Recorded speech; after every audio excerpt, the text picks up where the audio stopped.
이게 통상 정부위원, 국무위원 인사청문회를 이틀 동안 한 전례가 없습니다. 했을 경우도 여야 합의로 한 것이지 무한정 무슨 쓰러질 때까지 이렇게 하겠다는 것인지. 예, 사실 방금 전에 국민의힘 의원님께서 말씀하신 관행에 맞지 않는다는 지적도 일리는 있습니다만은 저는 윤석열 정부 들어서가지고 국회 권위와 그런 어떤 청문 결과를 존중하지 않고 임명을 강행한 사례가 많기 때문에 아마 그것도 관행에 맞지 않다고 지적해야 될 것 같습니다. 하루로 못을 박아 진행했더니 자료 제출 요구 등을 거부하고 하루만 버티다라는 자세로 가다가 이틀째 되어서 이제 낙마에 이르는 수순으로 가게 되었고, 저는 그렇기 때문에 이틀 진행하는 안에 찬성합니다. 예, 사실 방금 전에 국민의힘 의원님께서 말씀하신 관행에 맞지 않는다는 지적도 일리는 있습니다만은 저는 윤석열 정부 들어서가지고 결국에는 국회 권위와 그런 어떤 청문 결과를 존중하지 않고 임명을 강행한 사례가 많기 때문에 아마 그것도 관행에 맞지 않다고 지적해야 될 것 같습니다. 그래서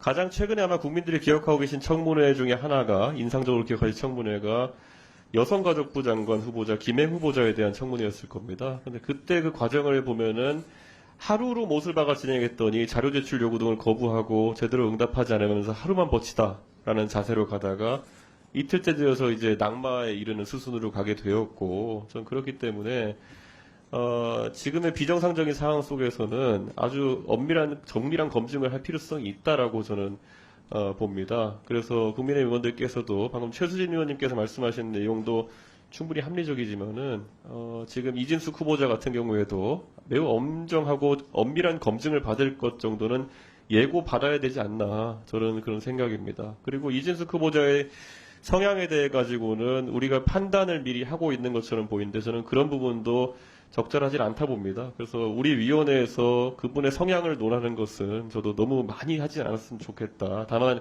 직무와 정책에 대한 부분을 검증하기 위해서는 충분한 시간이 필요할 수 있다, 이렇게 말씀드립니다. 그리고 방금 전에 상호 반박하자는 건 아니지만은 우리 위원회 스스로 권위를 세우기 위해 가지고는 이 후보자에 대한 검증을 철저하게 했다는 의지가 여야를 막론하고 있어야지 저희 위원회의 권위가 설 것으로 보이기 때문에 저는 이틀 진행하는 안에 찬성합니다. 네, 잘 들었습니다. 이게 통상 정부위원, 국무위원 인사청문회를 이틀 동안 한 전례가 없습니다. 했을 경우도 여야 합의로 한 것이지. 그리고 인사청문회라는 것이 지금 우리가 24일까지 청문을 마쳐서 하는 것이 국회법에 정한 절차인데, 그걸 24일 시작해서 25일 마친다는 것은 고의적으로 이게 지금 인사청문 절차를 지연시키는 것밖에 안 되고요. 그리고 아니 수많은 정인을 아직까지 정인 명단을, 신청자 명단을 안 주십니까? 검증이라는 것은 정말 필요한 차원에서 여러 정말 업무 능력과 또 방통위원회가 해야 될 일에 대한 업무 능력과 이 여러 검증 절차를 하면 되는 것이지, 무한정 무슨 진흙 던지기 해서 쓰러질 때까지 이렇게 하겠다는 것인지.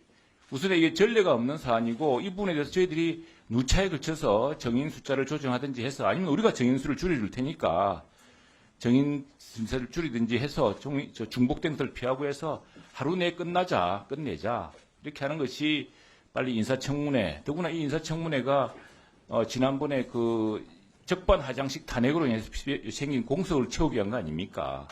그래서 24시간 내로 줄이자는 것이 저희 당의 확고한 입장이고, 누차에 걸쳐서 야당 간사님이 말씀을 드렸는데 이렇게 일방적으로 의사 진행을 한다는 것은 저희들 받아들일 수가 없습니다. 그리고 청문이라는 것도 이게 우리가 그 검증을 위한 절차인데 그걸 무한하지 않지 않습니까?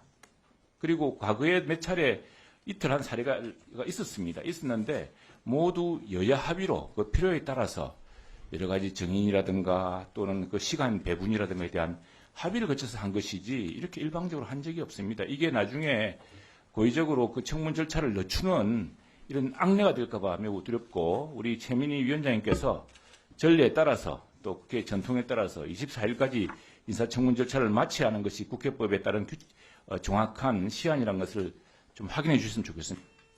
지금까지 전례가 없었던 우리 방통위 위원장 후보자님 인사청문회 이틀간 진행하려고 하시는데, 이게 저는 그렇게 생각합니다.